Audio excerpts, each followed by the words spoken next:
The Lost Art with Andrew Cox podcast. Marine Corps League and Till Valhalla Project Ambassador. Now streaming on all major podcast platforms. Thanks for tuning in to the podcast that's given a voice to our veterans. The Lost Art with Andrew Cox. Hello, my friends, and welcome back to the Lost Art Podcast. That podcast giving a voice to our veterans. I'm your host, Andrew Cox, and today we're having a veteran story. But before we get into the episode, or you enjoying the podcast, make sure you go to the website. That's the lostart.podbean.com. Go check us out, see what we're all about. There is a merchandise tab. You can go in there and get you some cool stuff. You can get you a shirt. Maybe you like a hat. You can get you a cup. I like to call it my whiskey cup, but you can put whatever you want in it. I got to go back and hit that again. But yeah, go there, help support us and getting our veteran voices out for all to hear. Also, big shout out to the Till Valhalla Project. They're out there doing some amazing things. If you don't know anything about that amazing organization, go to their website. That's tillvalhallaproject.com. Major Lee Stuckey. We've been blessed to bring in thousands and thousands of veterans and first responders and save hundreds from suicide.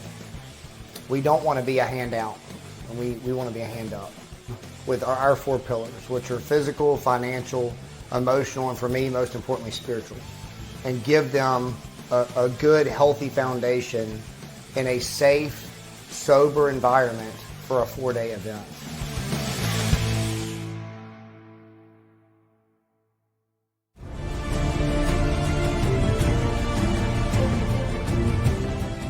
Are you a Marine veteran? Are you missing that bond you had on active duty? Then I have a place for you. Join the only congressionally chartered Marine Corps Veteran Service Organization, the Marine Corps League. Get that brother and sisterhood back in your life. Become one of the fewer, the prouder, a Marine Corps League member.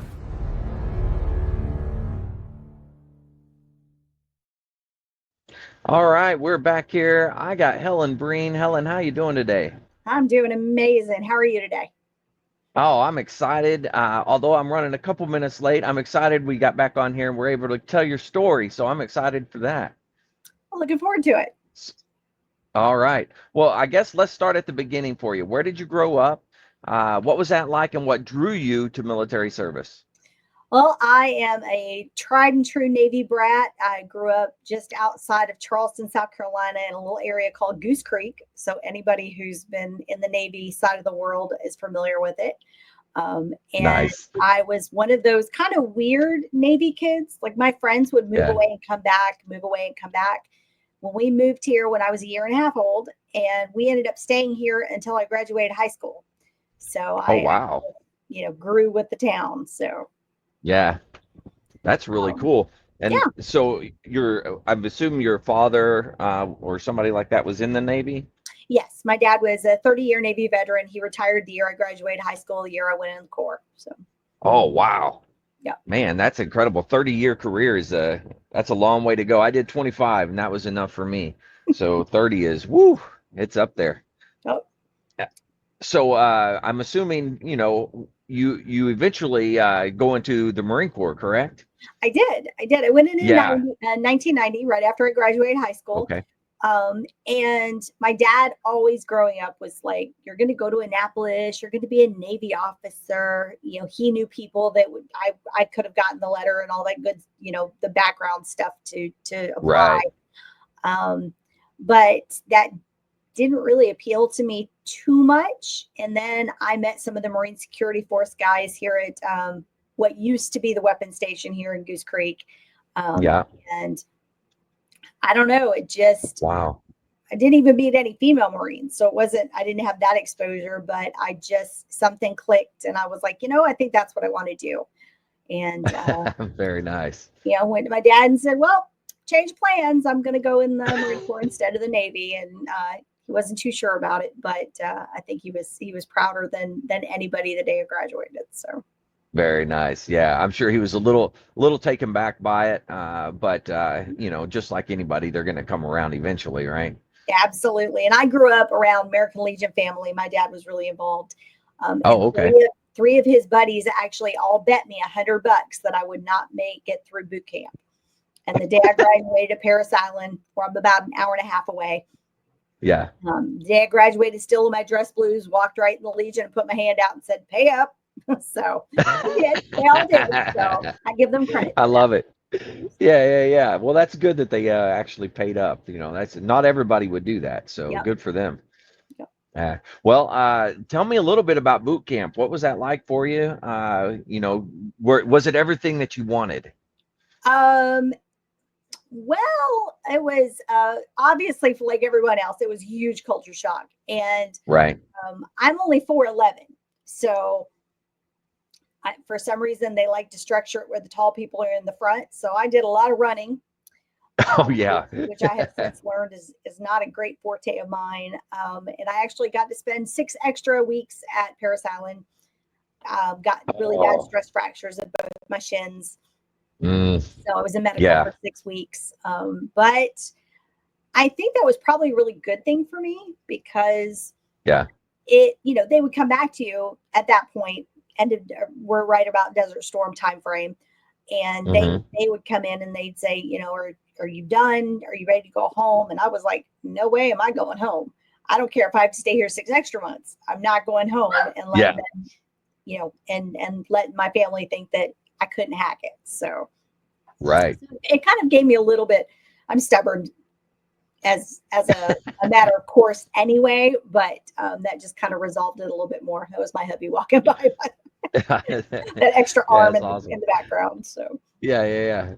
But yeah, that's good, and that's really what you need in the Marine Corps, is that drive to say, hey, no, I'm going to keep going, I'm going to keep pushing whatever it is. So, absolutely. And I think that's what kind of makes us a little different than some of the other services. But well, that's my opinion. I'm a little biased. So me too. All right. Now, did you know what you were going to be doing in the Marine Corps when you signed up, or? I did. I signed up as a basic journal or a basic broadcaster. And then of course, the delay of 6 weeks kind of put a monkey wrench in that. So I ended up going journalism instead. And loved it. Now, what is the difference in broadcasting and journalism? Like, what is that? So broadcasting is the electronic side of it. So think like your local TV news station, and then the journalism is the print.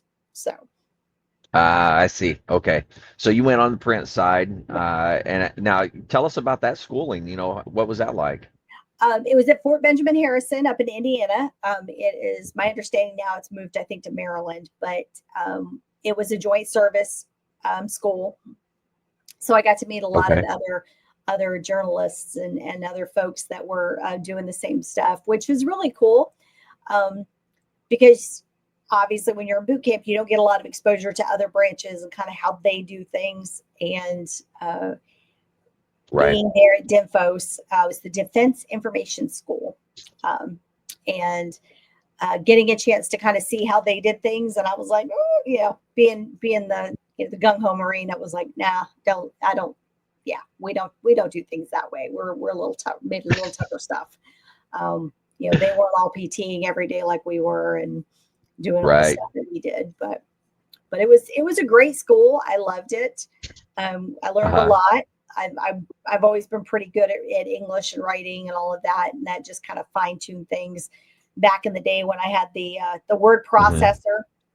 So I had the old school before computers and all that fanciness. So got to have my big old chunky typewriter / word processor to do all of my work on. And but it was really great experience. And one of the benefits is I didn't grow up with 4 of my oldest brothers. Split family, multiple marriages on my mom and my dad's side. But I never met my brothers, but my brothers my grown brothers all lived just outside of Indianapolis. So while I was in school, I actually got a chance to kind of connect with them and get to know them a little bit, which was really, really cool. So that is really cool. After swearing, I only wanted to go West Coast. I knew that was my thing. When I signed my contract, I was like, what are your preferences? I'm like, West Coast. I have to get as far away from any family as I possibly can. And Right. Yeah. that didn't happen. I went to school, was right by Uh-oh. my brother's, and then I ended up at Cherry Point and 5.5 hours away Which from is, home. So, yeah, that's what I was so gonna it was say. kind Right of up a the road, basically. yeah, yeah, which was good and bad.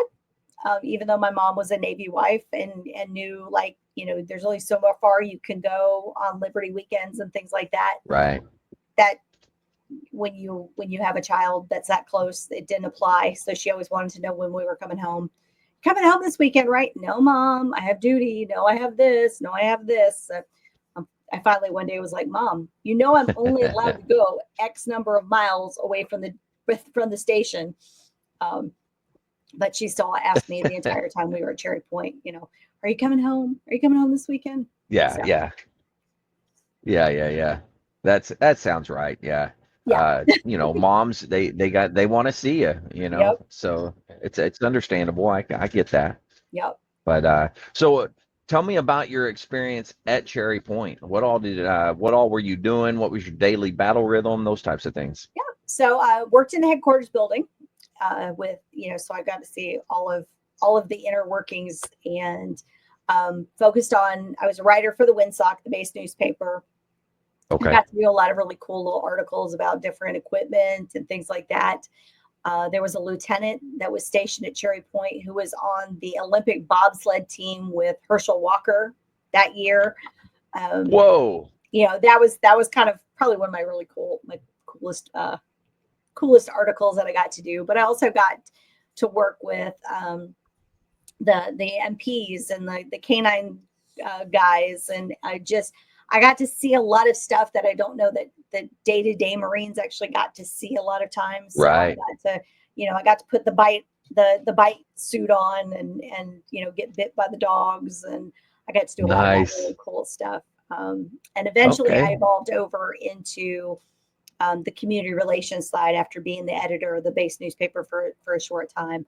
And community relations was all of the tours of the air station for the retirees and the school groups and the requests for equipment before they changed to how everything was requested. It would come directly to us Mm, in public affairs, I and see. then we would submit them, um, Right. up the chain and that kind of thing. So I loved, probably out of all of it, I loved the community relations side of it the most Yeah. because I got to see the guys who served in World War II and in Korea. And, those Right. guys are, of course, they're always like, well, we didn't have WMs like you when I was in, and that kind of thing. But it was another element where I got to hear some of their war stories and Right. see how things were back then. It Yeah, that's also helped cool. me build a lot of really great relationships with the various squadrons. So I Hmm. see the officers in the headquarters building, and they come down the hall, and hey, Corporal Breen, how's it going? So it was kind of a neat. I got to see some of that inner working stuff that not necessarily every Marine gets to see. So Yeah, absolutely. That's a unique perspective. Most Marines, like you're saying, they're going to go to their shop, they're going to work on whatever it is that they do, and then they're going to leave. So they don't really get to see and experience all the other aspects of what everyone else in the Marine Corps does. mhm. So really cool that you were able to experience that and see all the different sides. I wish more Marines were able to do that so they could understand what all goes into the Marine Corps. Yeah, yeah, absolutely. And it was eye opening because you got to see a lot of things. Like I said, that I got to see the inner workings of 130s and Harriers and Right. Prowlers, and got to see a lot of that stuff and the evolution of their equipment. And Hmm. on the flip side, got to see a few sad things, but for the most part, it was all really great. So, and of course, the air Yeah. shows are awesome because you get access that not everybody else gets. So that was really Yeah. Yeah, yeah, nothing wrong with that. Getting to get up close and personal with a lot of this stuff, I cool. assume. Yeah, absolutely. Yeah, very cool. Now you were there at Cherry Point during Mhm. Desert Storm, is that right? I finished boot camp and everything kind of as it was sort of drawing down. Oh, So okay. we were, of course, when we were at Paris Island, it was, be prepared because as soon as you get out in the fleet, Right. and we didn't know how long it was going to last and all of that. So, Mm-hmm. so I kind of came in at the end of it. So I never deployed or anything like that, Okay. but seeing a lot of the Marines coming home and things like that was really, motivating because, Yeah.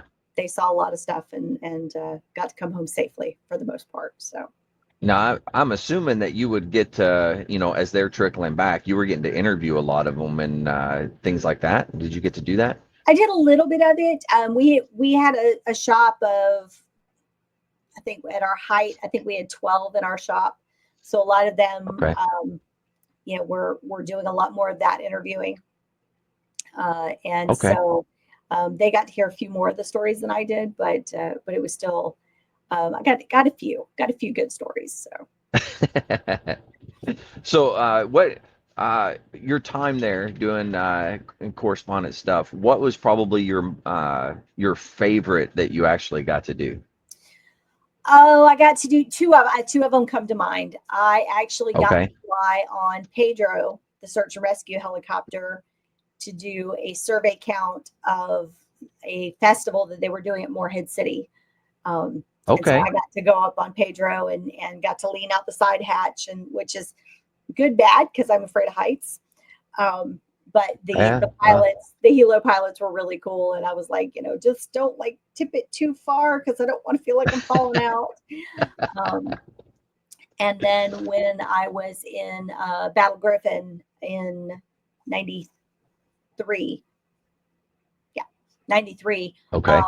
I actually got to do a lot of the media escort while I was attached to the MEU, and I actually got to, my husband was deployed at the same time doing Battle Griffin as well. So Okay. we got to see each other briefly in passing. So we got to see Okay. each other for a couple of days while I was doing the media escorts. So Yeah. Now, were you married at the time while you were in?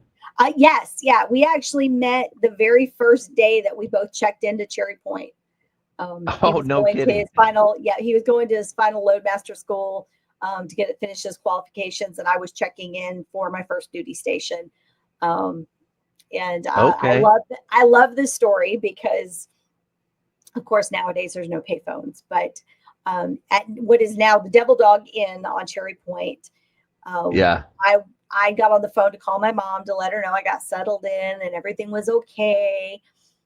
And I didn't know that he was up on the second floor checking me out. So he comes down to get a closer look and gets on the payphone next to me, and happens to call a Marine that he went to school with in Tennessee. And it was someone that I went to boot camp with. So Oh, when no he kidding. got off the phone, I was like, Frampke? And he's like, yeah, I was at school with her. I said, I was in boot camp with her. And that was kind of how everything started. So Yeah. almost Very 34 years nice. later, we're still together. So we got 34. 34 years. So Ooh, that's good. so A lot of, unfortunately, in the military, especially, but a lot of people have a hard time staying together. yeah. But I don't know what the percentage is of people that get divorced, but it's a small percentage of those that stay together, I think. Yeah. We're both pretty stubborn. Yeah. That was Well, I'm kind gonna of have one of to. our big sticking points is that we're like, if we're doing this, like we're in for the Yeah. haul. So Yeah. we're Yeah. gonna kill each other or we're gonna stay married for forever. So Yeah. So you got married while you were there at Cherry Point, and did you guys live out in town or on base housing? Where did you end up going? we were actually stationed in two different places when we got married. He was stationed in Oh, Glenview, okay. Illinois, and I was still at Cherry Point. It happened to be that he finished his school, and we were like, "Oh, so we should get married." And Okay. so we did the geographical bachelor thing for a while. So I still lived in the barracks until I got pregnant with our daughter, and then he stayed up in Glenview for that short period of time, and then we did move out in town. I lived out in town once our daughter was born, and Right. stayed in New Bern, little trailer park in New Bern, that's still Nice. there. Our trailer isn't there anymore. Last time we were up there, we kind of drove through and found where it was, and we were like, oh, our place isn't there anymore. But it was old then, so Yeah. decrepit by the time we came around. But um, Wow. But the so, but the park is still there. yeah, the park itself is still Yeah. there, just not our. Yeah. I think they were actually replacing it, getting a newer one in there when we drove through. So Yeah. Yeah. Yeah. Very cool. Wow. And now, and then you did 4 years total. it did, yeah. I did one Okay. tour. Um, After a lot of discussions and trying to figure out, what the path was going to be after that, we decided Yeah. that I was going to go ahead and get out, and he Okay. was going to stay in. At least that was the game plan. And then when he Yeah. got ready to reenlist, they said, "Well, you're going to go to Japan, but we don't know if you're going to go for 1 year or 3 years." And Oof. Yeah. yeah, and at that point, I mean, again, we were still young lance corporals. I think we both might have been corporals at that point. Um, and they said, well, he's like, well, tell me 3 and I'll sign today. And they said, well, they kind of him and hawed about it. And he finally was like, you know what, you guys can't make up your mind. Either I go with my family or I don't go. Um, Yeah. and so he made the decision to get out as well. And we just kind of went Right. on from there. So he misses it. Well, yeah, yeah. Well, tell me about what you guys did after. Did you continue on your path with correspondence or anything like that? No, actually, that was kind of one of the fibs that I got told when we enlisted, is that, when you're going to go through school and you're going to get out, and you're going to be able to get a great journalism job. And I quickly found out when I got out that without the journalism degree to go with the journalism job, Uh, there weren't a lot of doors open. I did work at the company that created the base newspaper. I worked with them for a little bit doing some work. And then we moved to Michigan, and we oh, stayed there okay. for 9 years. And I used it a little bit, but it wasn't my primary job. I worked for a natural gas company, a little Oh, private okay. company, and so I used a little bit of my writing skills for great letters and things like that. So I kind of went more of an Right. administrative angle versus my Yeah. Yeah. journalism Yeah. background. But I've still used it, just not necessarily as a journalist per se. So Right. Right. And then how long were you up there? we stayed up there for 9 years, and then we actually moved back to Goose Creek in Okay. 2003. We came back, and he came home one day from work and said, "Hey, what do you think about moving back to South Carolina?" At that point, his parents had passed away kind of unexpectedly. And Hmm. so we wanted to be closer to some family that, our kids were both younger still at that point. Yeah. And so we said, he came home and said, "What do you think about this?" And I said, "Well, if we're doing it, we're doing it." Like, I wasn't going to give him a chance to change his mind. Like, no, we're doing it. We're going. And Right. I think about 3 months later, we packed the truck Oh, up wow. and came home and came back to South Carolina. So we've been here Yeah. ever since. Yeah. So we Very actually live nice. about a mile from the house I grew up in. So No kidding. yeah, Wow. yeah. That's very So, cool. So you know the area extremely well. I did eventually, because one of the things that surprised him is that I didn't get my driver's license until I got to Cherry Point. So when Yeah. we moved down here, he'd go, "Oh, well, do you know where this is?" And I'm like, "No." He Uh, goes, "How do you not know?" And I was like, "I never had to drive there. Somebody else always drove." yeah. Yeah. Yeah. That's a good All right. point. If you're not driving around and you're not doing it, you Right. kind of don't pay attention. Yeah, exactly. Yeah. So Wow. And then what did you guys end up doing while you were down there? Since what have you guys been doing? we both worked for other people for a while. When we first moved down, he was general manager for a restaurant. And I didn't work for a little while when our youngest was still little. And Hmm. then I started just working. I worked for a law firm for about 10 years doing paralegal and administrative work. Okay. And then he started working for a driving school, teaching teenagers and folks who didn't have their Oh, license how to drive. And Yeah. almost 10 years ago now, we got the opportunity to purchase the school. And so we purchased it in 2016. Um, Wow. so that's what we do now. Very cool. I like it. I like it a lot. Now, you guys are pretty active. Correct me if I'm wrong, but in the Marine Corps League. We are. We are. Yeah. I currently serve as the department or state commandant for South Carolina. And he currently serves as the judge advocate. So, Okay. and then And that's for both for the state? yes. Yeah. And we both, right now, we're also in our local detachment. I'm the paymaster. He's the adjutant.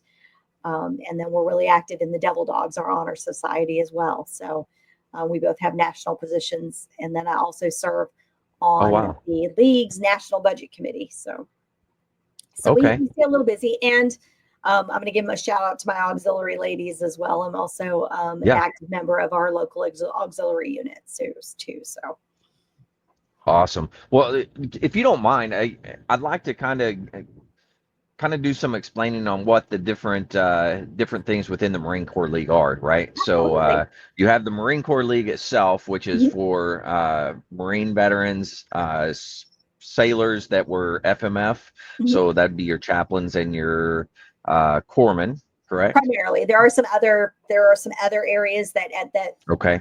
that receive they have to earn the FMF badge. So if they're Right. attached Okay. to Marine units at some point for a certain amount of time, then they're eligible as well. So Okay. And then you mentioned the Devil Dog. Can you talk to that a little bit? yep. So the Devil Dogs is our fun and honor society. So once you've been an active member of the league for a year, you can get invited to become a Devil Dog. Got it. I equate it. So for people who are familiar with like the Shrine or the Masons, Mhm. they can become a Shriner, but they have to be Right. invited. It's the same kind of idea, where Okay. we kind of find the active, involved, gung ho Marines in the league, and then we invite Right. them to become Devil Dogs. And it is Got a it. Marine only, so you have to be one of the Marines or FMF. You cannot be an associate member to be a Devil Dog. So it's all Marines. Oh, I see. So Okay. I say And Marines, now, Marines and FMF. So, and that's right. where Yeah, we yeah, yeah. do a ton of charitable fundraising, both for children's hospitals and we have a program called Operation Chowhound, which supports no-kill shelters across the country. Okay. So like each of the local units supports their own organizations, their own local no-kills. And then nationally, we present a check. Last year was the first year we presented a check to to a no-kill rescue in the area that our national convention is at. Oh, okay. Yep. And then last year we presented a check for 105. Last year 105, I believe, if I remember right, to the Loma Linda Children's Hospital to help them. Oh, wow. So we do a lot of our units and organization and the national organization donate a lot to support children's hospitals as well. So Right. Now, if somebody is wanting to help with that, donate or anything like that, what do they do? Where do they go to find all that stuff? you can donate directly online on our kennel website. It's Military Order of the DevilDogs.org. And there's a donate button there, and they can donate directly through the kennel to support our children's hospital fund. So You said it was military. order What was it? Military. Okay, got it. Oh, sorry. That's I'm okay. gonna try this out here. Order Of the Devil Dogs. of the dag nabbit. I can't type for squat. Devildogs.org. Yep. All right, let's see if I did it right. You can tell me. Military Order of the Devildogs.org. There it is. Yep. Look at there. I'm not real proficient at this program, but I was able to do that. So that's a good That's start, awesome. right? Yep, definitely. Cool, but they can go there, find whatever they need, and donate to the different things that are going on. Yep, absolutely. Awesome. Well, do you mind talking about the associate as well? Yeah, so our associate members are basically kind of our friends and family. Those of us, Okay. who have, like my mom, my youngest older brother, my daughter, we have Navy personnel who don't have the FMF badge. Oh, I Who see. are, Yeah. so other services, other branches can join under that associate umbrella as well. And our Got it. associates sometimes are the more active even of our detachments, which is Oh, wow. always a great help. I mean, they're the ones, we predominantly wives, husbands. Can't just say wives, even Right. though usually they're more heavily female. But they're the ones that are kind of behind the scenes doing a lot of the background work for us. So Hmm. a lot of our detachments couldn't do it without the support of the associate members. Right. Very cool. And they're structured as well, very similar to how the Marine Corps League is structured. But they have like I don't know if it's called a commandant. You can correct me. I'm Oh, not for the 100% auxiliary, sure. yes, yeah, the auxiliary is actually different. So we have associate members, which are part of the league proper, and then we have our ladies Okay. auxiliary. So, and our ladies auxiliary Oh, okay. is only ladies. And then Got it. the head of that we have more of a traditional like president, vice president, Got secretary, it. treasurer structure. And they're Okay. I'm going to give a big shout out to my Holy City unit. We've been working really, really hard on a lot of fundraising projects. Hmm. They have a project called Operation Little Angel, which is a fundraising for things like women's shelters, Oh, wow. orphanages, and things like that. So they do a lot of fundraising on that end. And again, they're a huge support to the Marine Corps League as well, and do a lot to support our mission at the end of the day as well. So it's always great to get together with the auxiliary ladies. I'm kind of one of those little. I always say I'm a little bit of a unicorn because I'm on the league, I'm in the dogs, I'm on the auxiliary. I haven't become a flea, which is their honor society.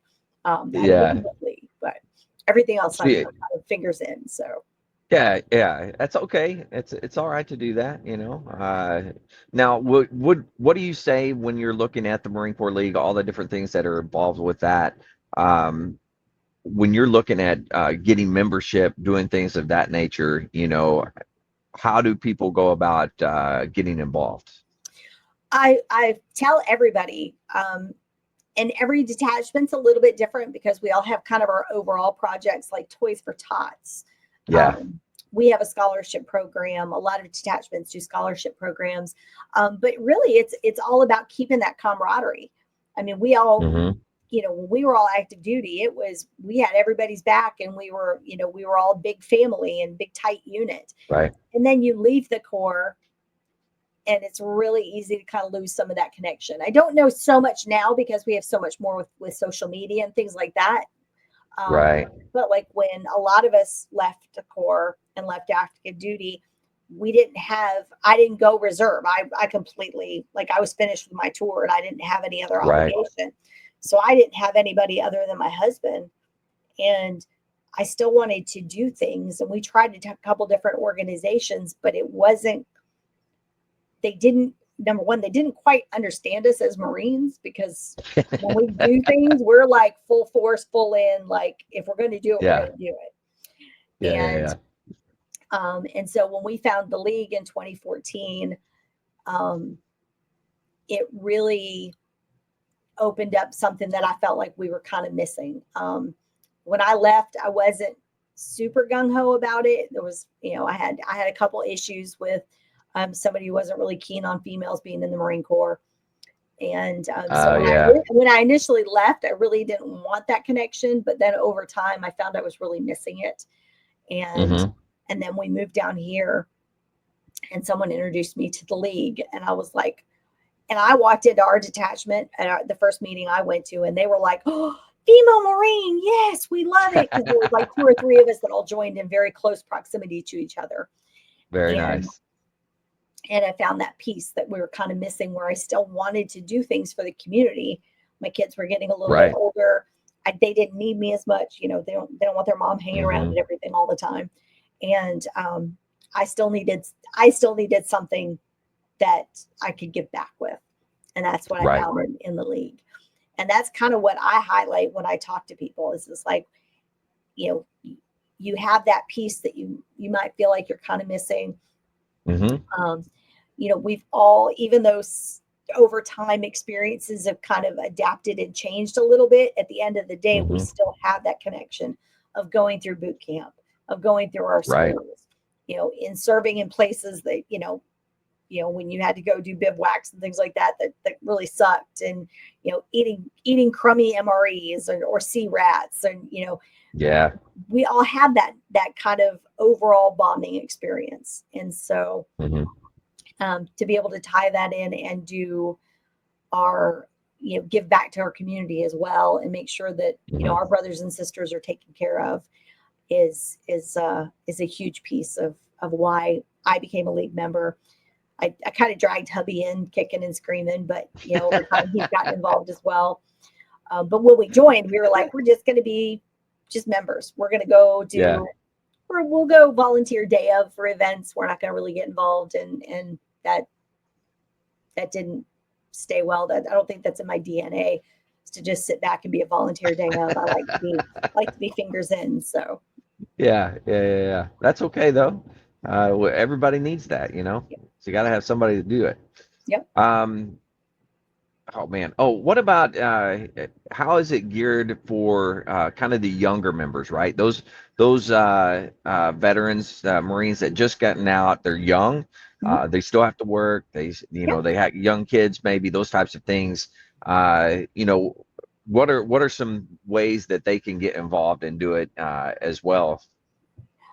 So there's a few different things. We don't have, I think our youngest member is almost 50. And that's a Okay. shift, because for a while there, our average age was almost 80. And so over Oh time, we're wow. slowly starting to get some younger members. Um, Mm-hmm.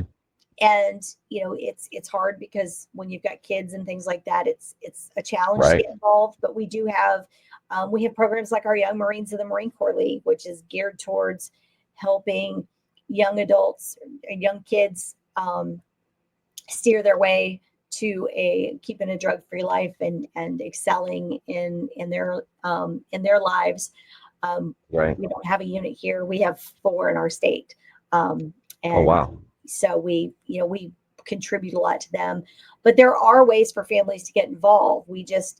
When you come in and you have a family, you get the opportunity as a league member to kind of say, I'd like to do this. Because if you come into a unit or a detachment that doesn't have a heavy number of younger families, Right. it can be, because we kind of get to that path where we're doing things where um, we're all grown.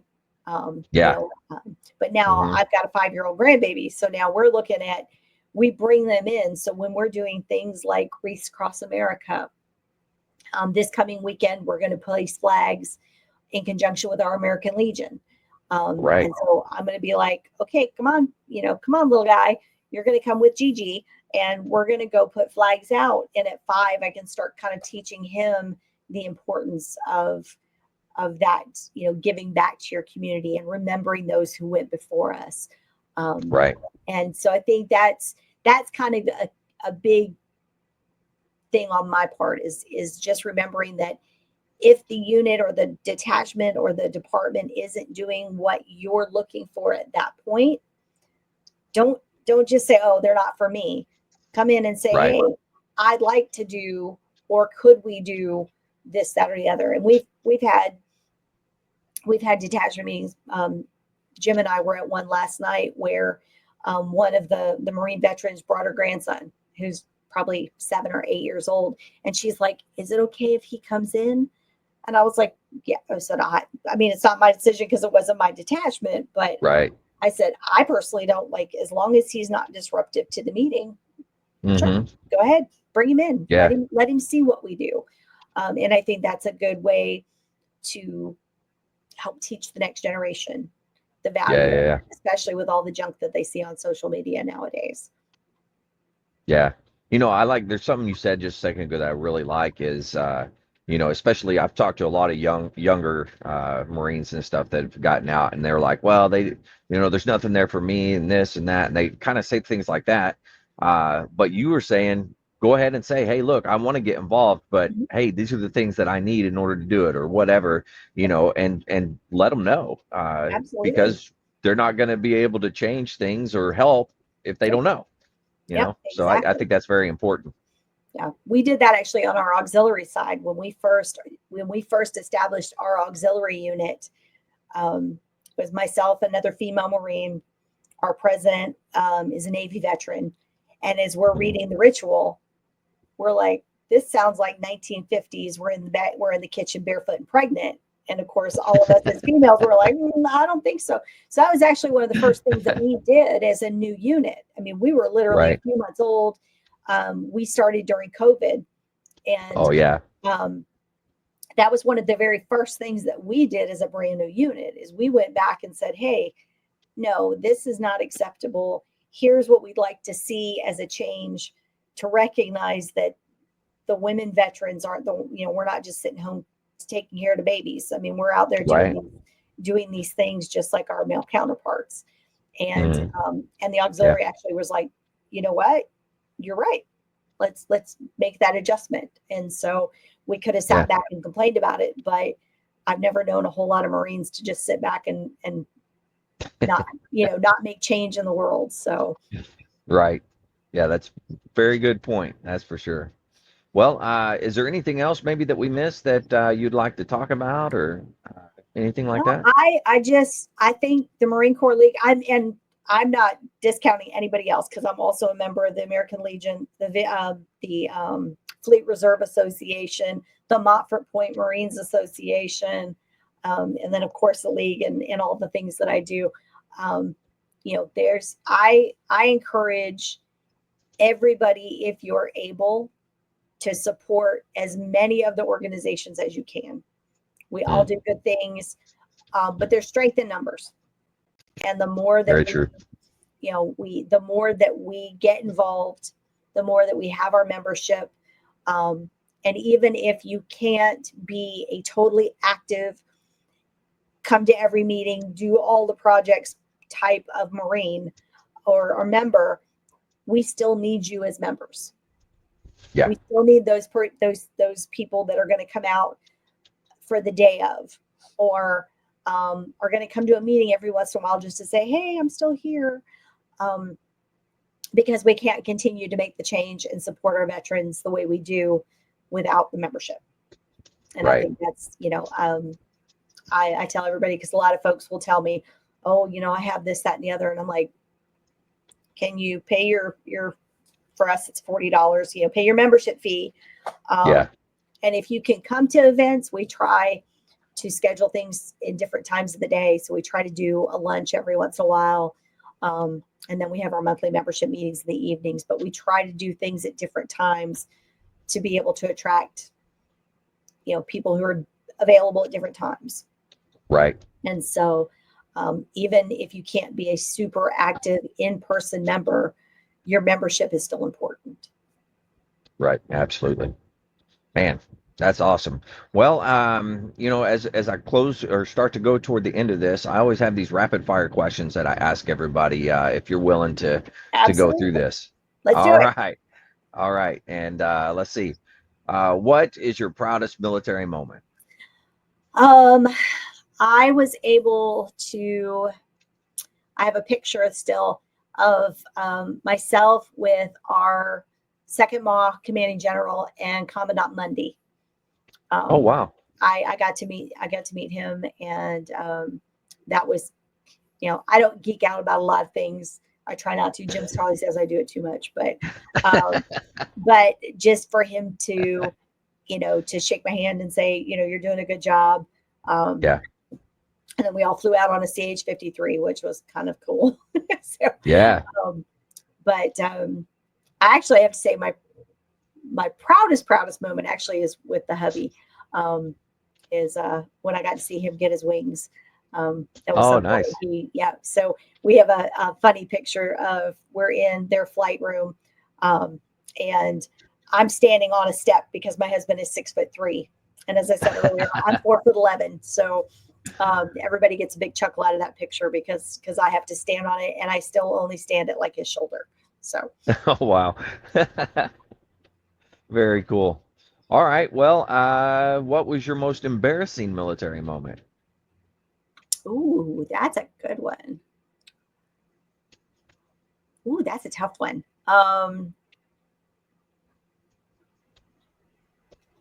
Probably doing one of the tours. I did a reunion group, and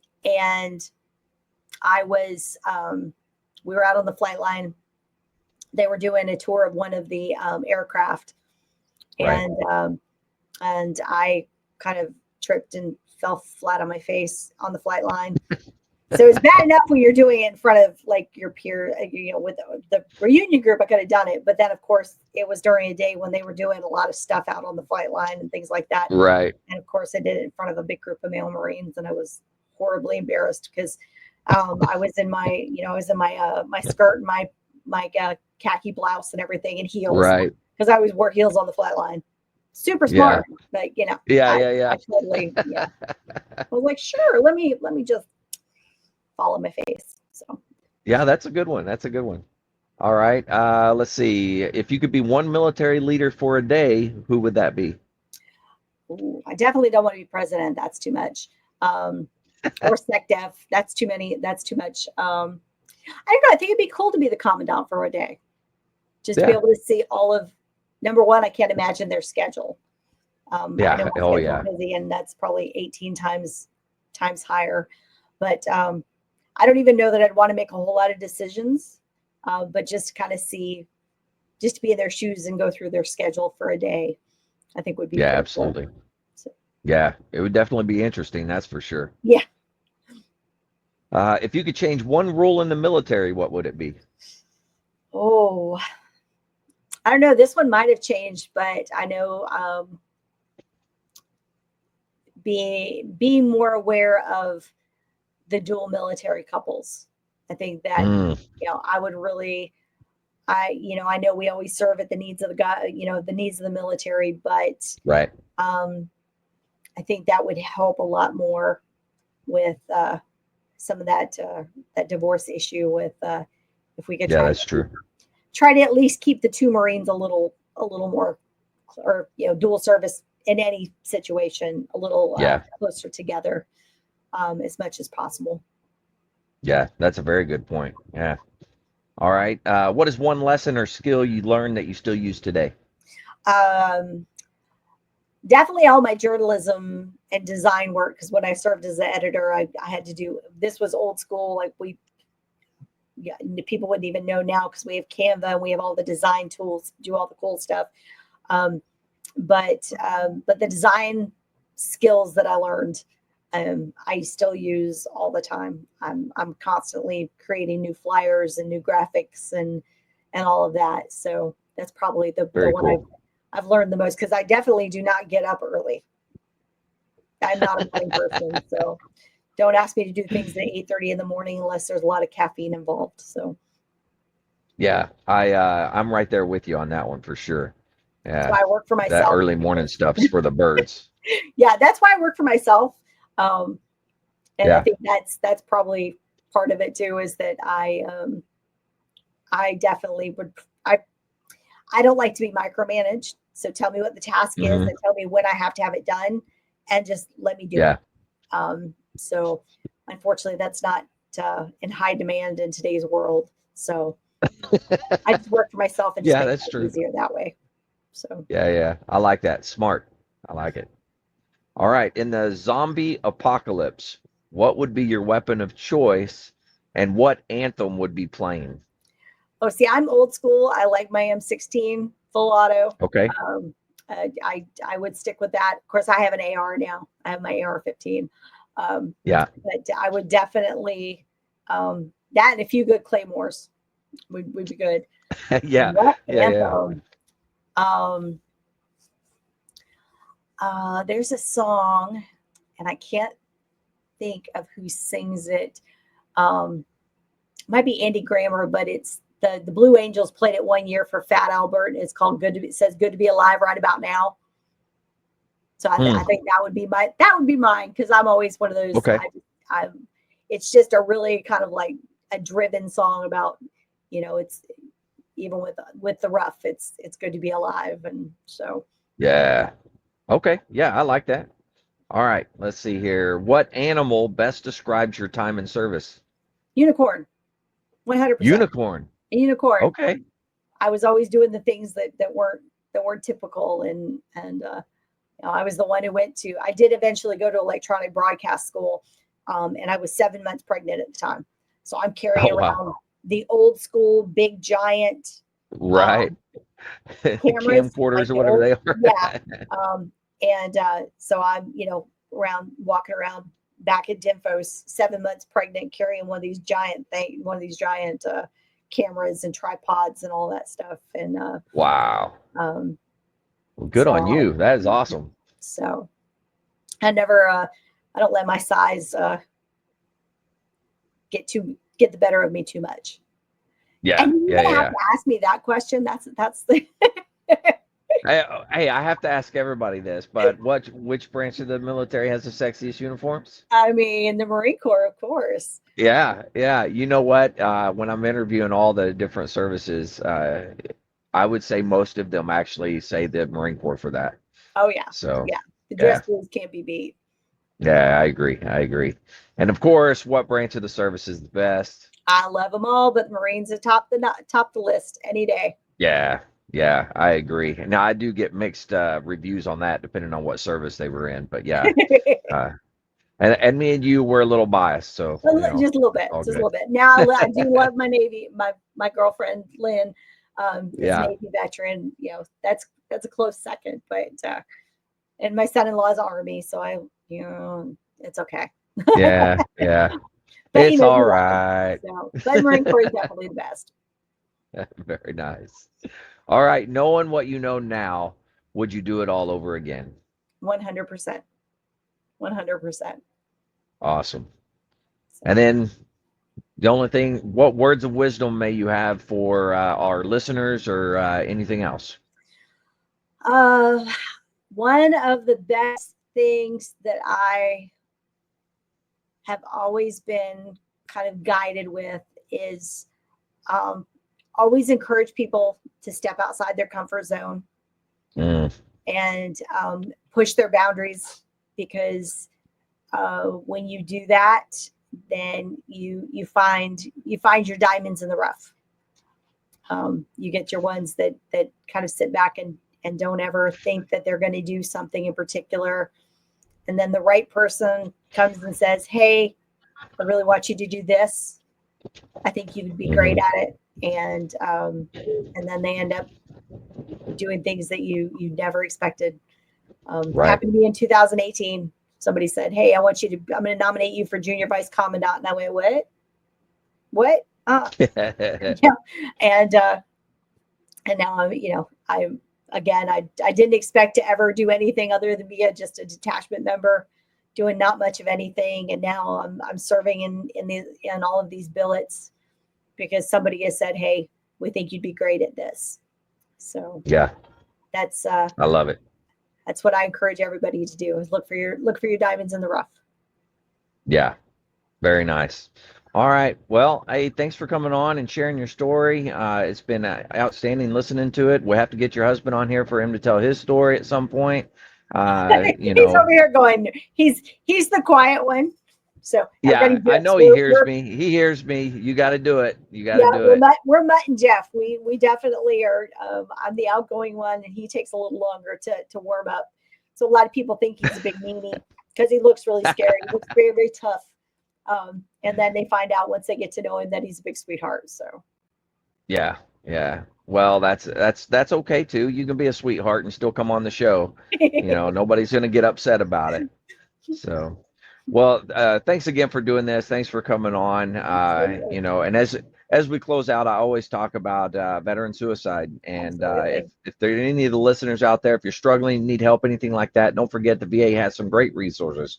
You can always dial 988, press option 1. You can always text 838-255, or you go to veteranscrisisline.net and click on that chat icon. Any of those options will put you in contact with somebody that can help you out.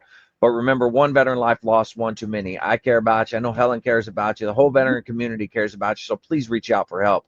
And if you're out there, you're not struggling, reach out to the buddies you served with, ask them how they're doing. And if they need that helping hand, please give it to them. All right. One last time, Helen, thanks for coming on. It's been great. To all the listeners out there, stay motivated. Change your socks.